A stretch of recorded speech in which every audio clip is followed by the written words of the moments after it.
Komanda na nonta baka binibina sa rabak libuan na kalaw na matakanikuan ni renda may virongo din do matali. Na lutu kamburaki na television na matakan isingan dainday. Au sa bekin tabagi sa katiko na loman ni nonta biluta kini matin itu. Virongo na turang na presidente kina non robubale. Na turang na prime minister kina non romatu bubale. Irkeda nanda uni bing grabe na loman ni nonta matin itu. Kina non rotu matu bubale. So bikin tabagi sa katalit tunga na non da itigo-tigo pa turangan bindel ni abu non rambula na turanga kina maramambale rebeliuta kitigo na non da bindel ni abu. Na ve sanetin ka ba na non da ponua ke mani na biliuta kina non da bi korkoro. Ve ke mani saka na biliuta kina bunua ba turango kumbuna. Bunua ba turango mburu masanga kina matini tunganga na tobata. Nimbula bina saka au sabi kinta bagi talit tunga bira na barrongo tikumai. Na loma ni bibali ni mbula, ni durutukina na ndundi ni mate e vau dike mani, ke mami wangambauta ni na yadha ni vike mani na kaukaua, ni bosa ni kalau na bunau take na matakan tindai, mera ni baka dina takikina, ni semana tikunga na yadha ichisu. Vike mani na varongo mai na loma ni, vale ni puno ni bibaka rautaki, ni mbula binaka. Au sakita baki mani sa katal tunga na yadha ni ngone turanga, o Chisu Kristo. Na matakan tayo wikin tapos kita lutinga wikin mani na dapat yung biak nga may vale. So nila ko durumati ko endo na ndrendre, endo ang biaka na weka ni matabu vale sa may kadibi. Wikin mani na lako durumati ko so na ndrendre, nimbula, enantela ni buru-buronggoka, nimbula binako. So wakin tapos kita lutinga, wikin mani na barongati ko may na besay buru-bura, na matakan isingan na hinday. O kremen na adusong ba na masu. Turanga, ke mami baka binibina ka baka libo ni barauta ka na nomo ni bossa, me ke mami rongoda na matakan tainday. Na bosso ni kaya, ni talani na senga ni nalisu talewali. Na lako me na baka doranga na bika ako ni sa talakina. O sa masutikya mo ni na klo, na puno dabar barongati ko may kina na lubiyang mo ni. Nomo ni tamata, na be say witi, be say burubura, lomo ni non rabale, na puno dabar barongokina. Mena yado ni kina na nomo ni kau na kalo. Mena so tawira, mera bakan din taka. Ni ni sembera bakan do ni bau besau. Ni lumuta na nomo ni bossa, mera ni lako me bakan kena kau o ni talakina. Lumuti au talenga na nomo ni tamata. Mena bakan deo taka na nomo ni bossa ni kene baban deo ni nganreba. Mena hoti na kena rongodi na nomo ni bossa tindai. Mera sereki ana kau ni adamu ni Chisu. Kima masu na baka binaka.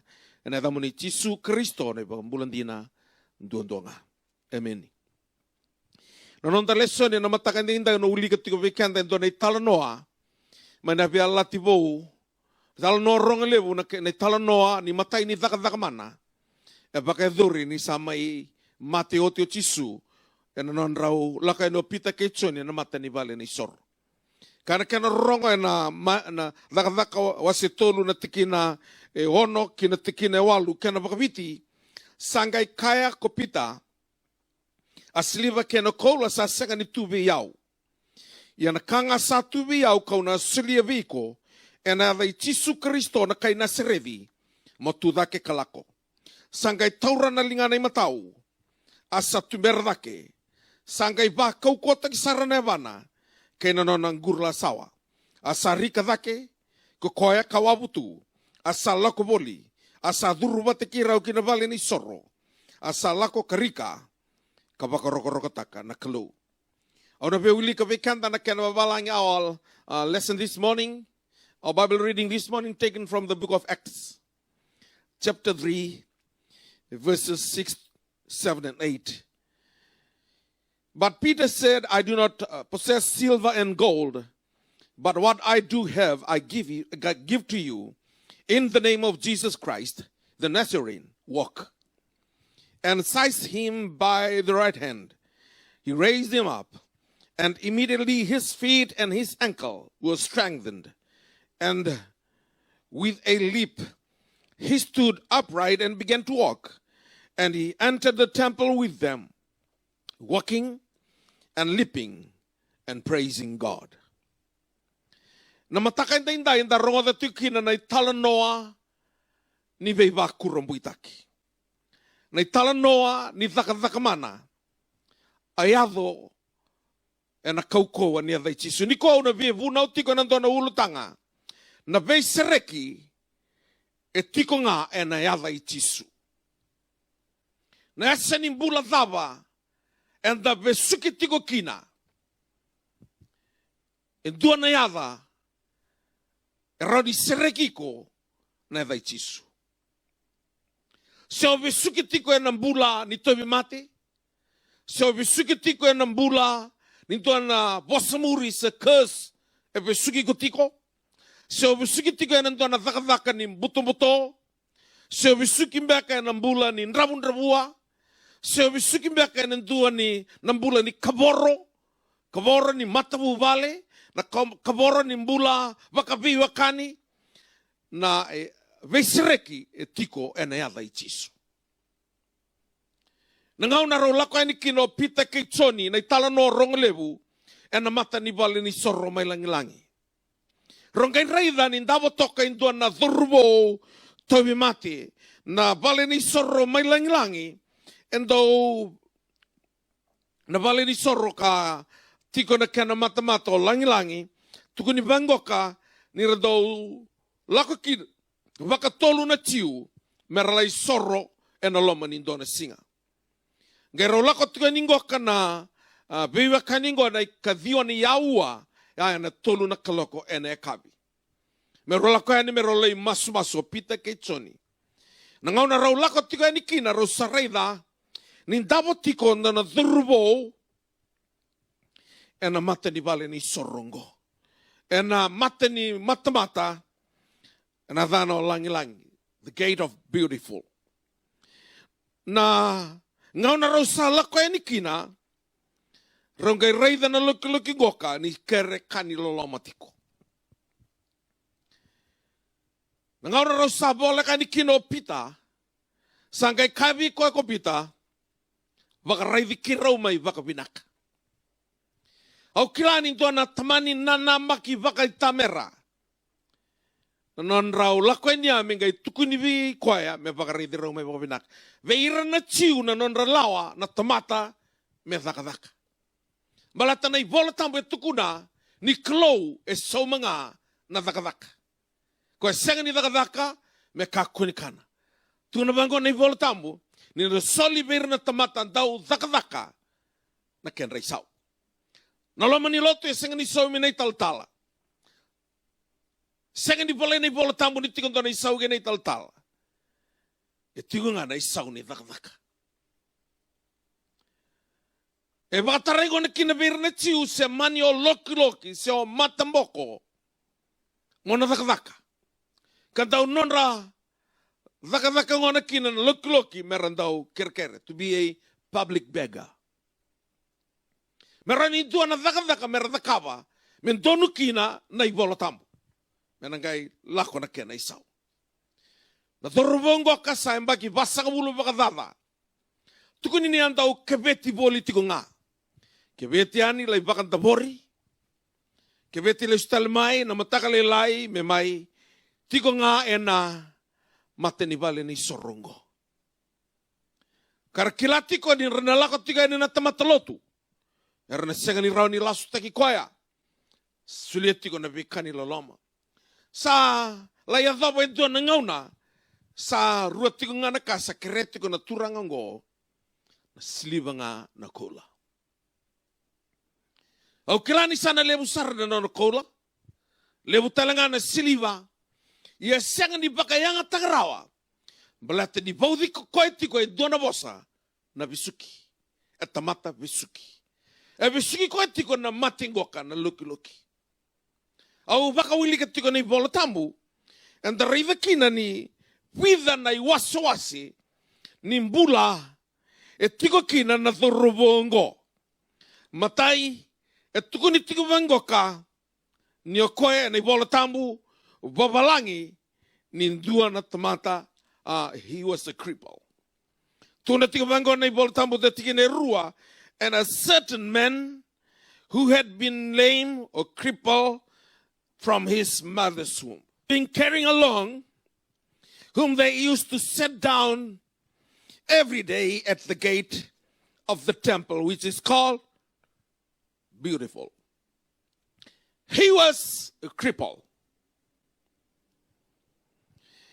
Nindarai da tiko na kaya dhubua na dhurubungo ndarai da vaka lawa takitu. Vaka i vola tambu. Tukuna vango na kalovi Mosese na vunau ni soro. Wa se rosa ngabulugan doa tikina itini kawalu. Nangau na sa tukuna kino koe mesa mbete o e roni. Sanga tukuna koe irakeda na kawa. Ne roni. Me kuning doa na tamata mata mboko. Sien doa na tamata in doa na matana. Sien doa na tamata loki loki. Wiliki na koe ngo. Se levo na vi matangali mati. Se buka buka. Me ka kuni toso voleka. E na loma ni vale ni soro. Me da kawa na daka daka. E vaka lawa taki. Koe ani, vaudi koe na lawa ni loki loki. Koe sa tiko nga e na mata mata i tutumba. Baleta e vaka i vola tambu tiko na nona ndabe toka i kia. Me ka kuni dhuru e na loma ni vale ni soro. He was a cripple. Keni kerua. E tawi koe tiko. E duana mate. E rani waka toka i tiko. Ni senga ni buka i koe rawa. Helplessness. Senga ni buka i koe rawa. Rani talanoa toka ni vola tambo ni talanoa mai pedi saita ni a senga ni buka i koe rawa. O viambula si sengai. Kai vango ko kona loki loki go. Senga saka nindua i kauti au i sisil. Helplessness. Ndio tiko mbeka nantua na loma nimbai. Ni vesuki. Kasa sini rautiko ni buke iko bakate kiko. Au lako tiko mai na ntua na suka tiko mai na ntua na lotu ni vimbulu na singa buke lulu. Mbulu ntua na tabalengu. Sa vivi tiko mai me ulako mai vali ni bola bola. Setangira na nungu taliboni na nungu yada tiko mai na ngauni sali sawani. Gira tiko mai ndo na pralasi mai lau toka. Na sambaki vana no na pralasi. Au rongoda ni tiko na moko ya ubina kata me umasulaki.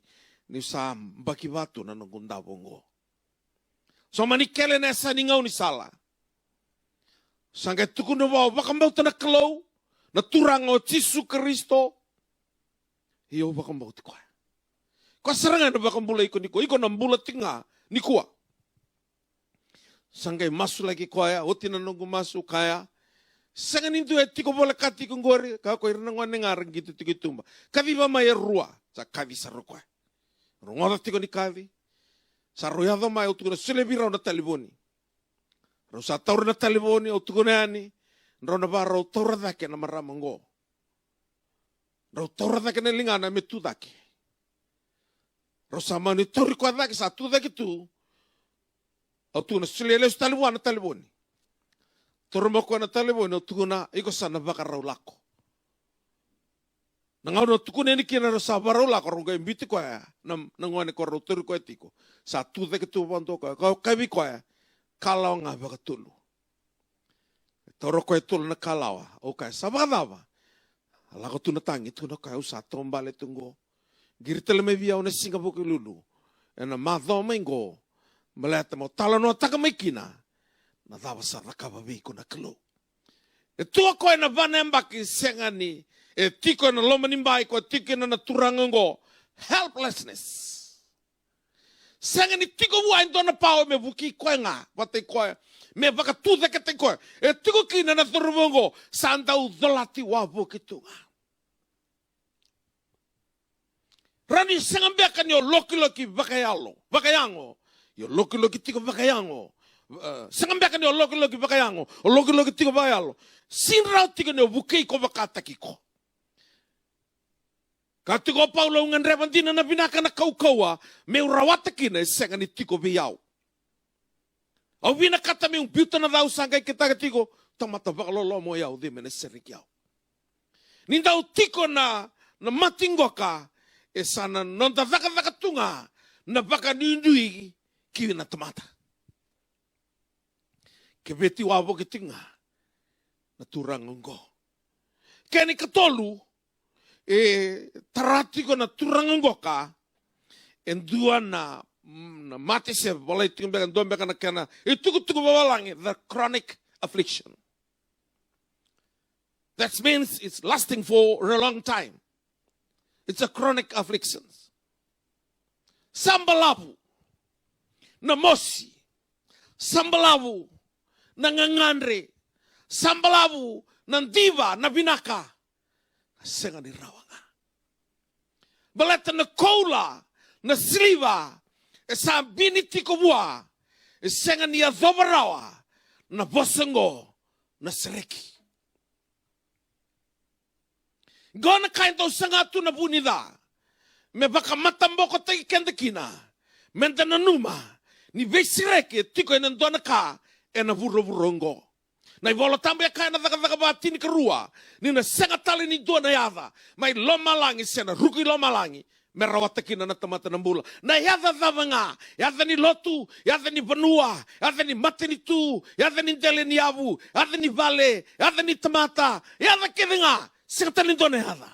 En tuanga na yada, ko wuna o takatiko en dainai, na veisreki, e tiko e na yada I tisu.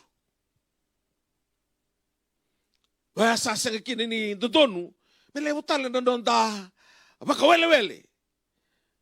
Na nonda sanga menda vinaka, menda mula, pala sa tiko ti en dona yada, kavivi tale nga neda no moyo Immanueli, ko e tiko bategi kanda. Na vanua ba rongo tiko mai kina ngori, e tiko kina, na yadango, ka satu telenga kina. E awa na isulo tokara, e vole ko koya. E waraka tiko koya. Na singani kua, me rani dhakaba kina viko indona ka. Chronic afflictions. Sambalabu. De sambalabu mbeka, na yababala ni matabu vale. De sambalabu mbeka, na mbula ndendre vakailavo.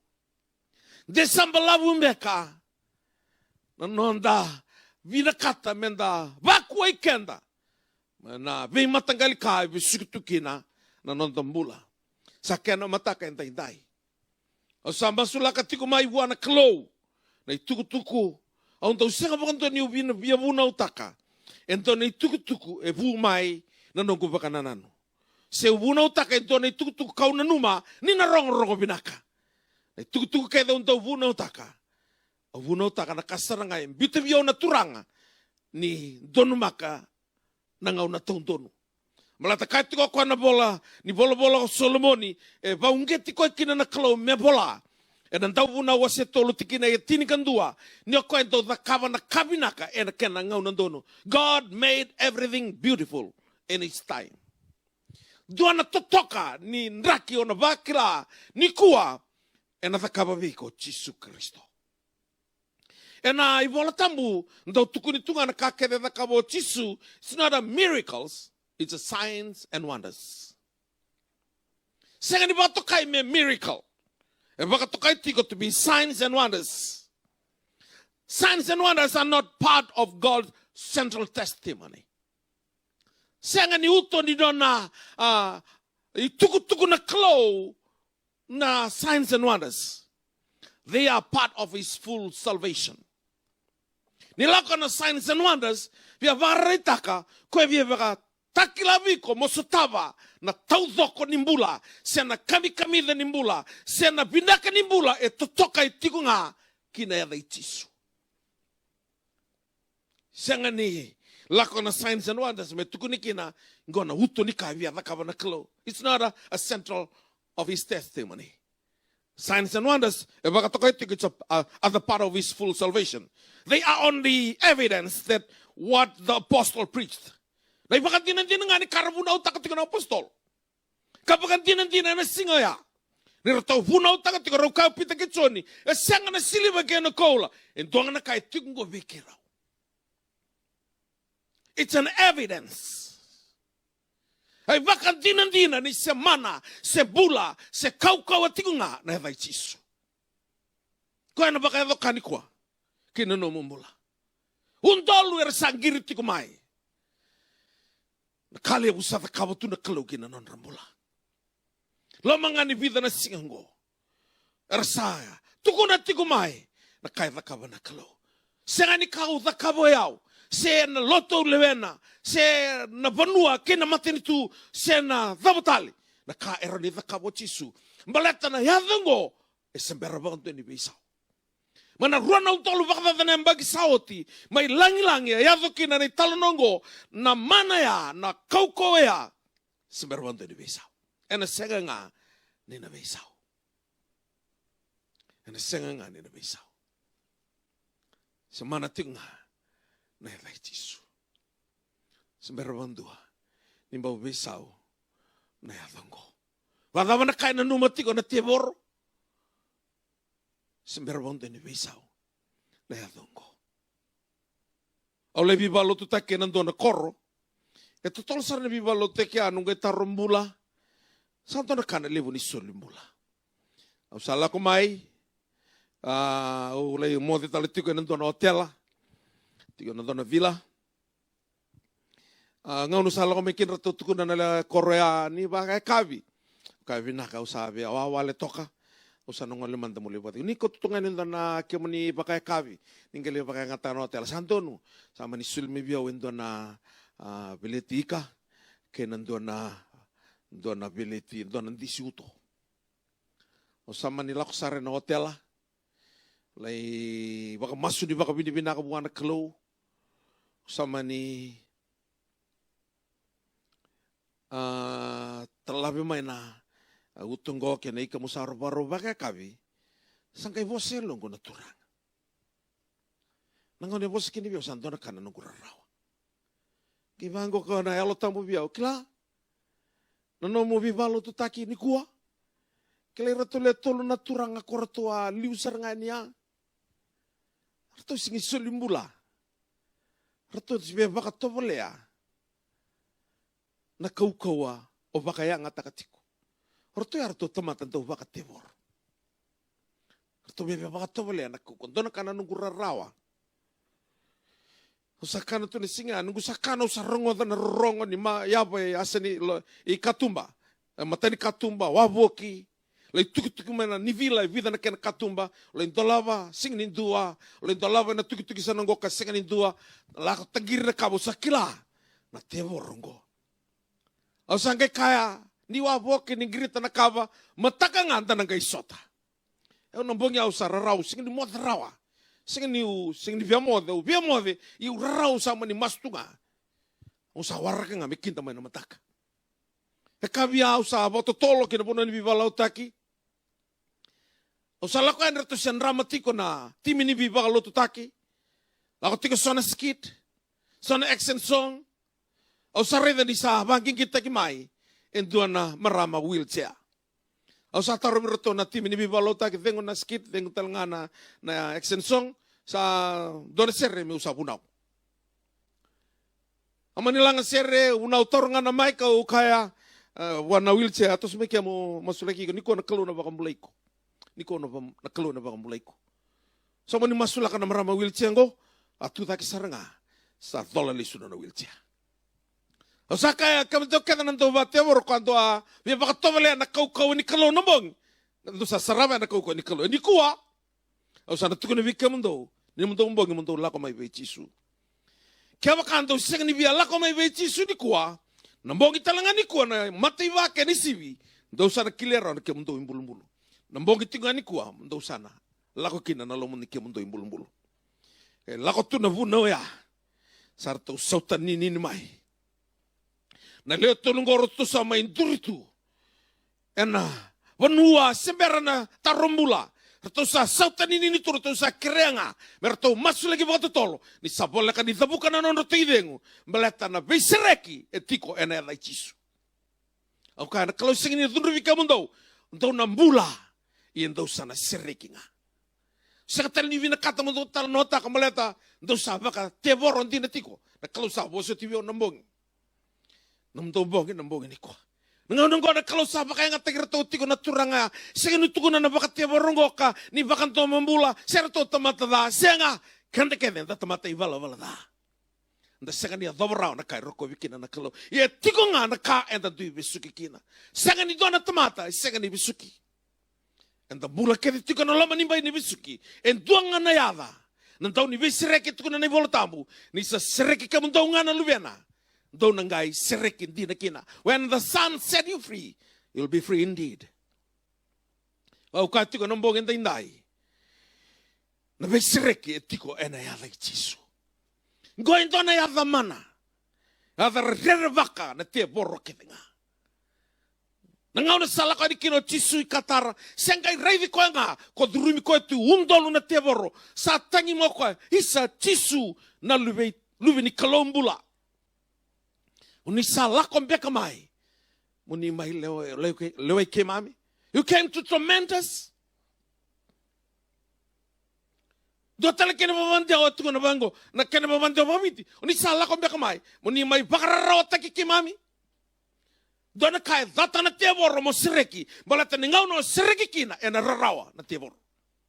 Ano mataka daindai. Na kalu e na sireki ko. Kalu e na sireka na no mumbula. Bala te na vei sireki. E tiko e na yada i Jisu. E koe e cripple. Na durubungo. Senga ni bukai korao helplessness. E tareku itu the chronic affliction. Sampalawi lasting for a long time. Doon beka na kaya lako durumutuna no mumbula sambalabu. Sambalabu. Yana kaya baka tarakina na klo. Melako na itukutuku ngoka. Ena mataka di kwa. Senga ni lako ngoka melako badal katu na bango na klo. Ve Jeremia dua tikina tini kerua. Sana tikina tini kondo Jeremia na thabo reida. O reida indo na tambani amondi. O sa reida baka binaka Jeremia. Ni usaba kusarao taka na nungu bosa mi ubaka dor. Totoka na kena baka bitia ba kusarao taka. Na bosi ni kilo lako ni ko sabi ba kusarao taka sarana kilo. Me the kaba na nona besiri. I'm watching over my words to perform it. Au na nungu itabi ngani kuwa me tukuna na bosi ni kilo. Nona itabi na kilo me na baka dora. Na itukutuke na lako e na mbongen daindai. Ni ko umain domo ngani kilo e biti kena vea say wura-wura. Ni sembera bonto ni visau na mana ni ada Jisu. Kabango ko pita buana drvo lucky go.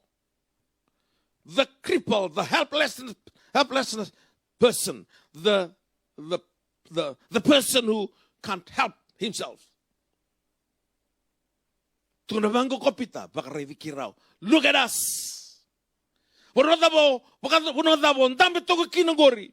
Nandraki dabo bisuko to kina o via tukuna talangabi ko na mataka nindai varai dia o me baka binaka endua o matataka tikungo ko na dakaba na besiriki kina no momola tukuna pitabi ko baka raivi kirau mai baka binaka na thurbungo ngai mbuikida na matana e na mata ni nana maki tukuna tikuna bola tambo ni sana numa ko ni na rawata mai birra wendona ka. Mala to ira keda rapasi matana rakola tangana siliba kola bali sorsar. Ruang roge kaya baka ridikiro mai baka binaka. Nangau na saranga raitu yani kina baka binaka na nanamaki. Ngai lako mai na karunia tu bos sene pita. E senga bikirao na siliba kina kola. O kilani uruda baka saurina na kuila ni baka nananu. Si kuila beka ni nanamaki. Sanga tu wika munrau into na kanga ida munrau via tuku na tumekina. Me baka revike munrau. Baka binaka.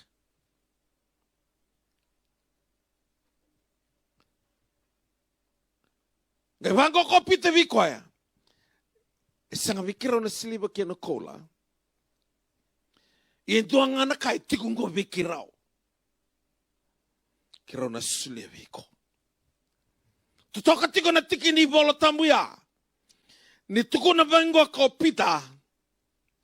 Sanga ni tiko vikirau na siliba ke na kola. You may ask God for what you want. But don't be surprised when he gives you what you really need. Because he is the God of our needs. Tuku na vango ko Paulo virna kay Filipai va tin kadiwa. My God said, supply all your needs according to his riches in glory in Christ Jesus. Naturangan ko kaya nga everything what he wants. Gold and silver. Singa nga receive taka kwa. Naka what he needs. Nakanga intundunu. May maraw taka kina ng bula e naburo-burongo. Sanga ni doon na baka vengo ito na siliwa ka na kola.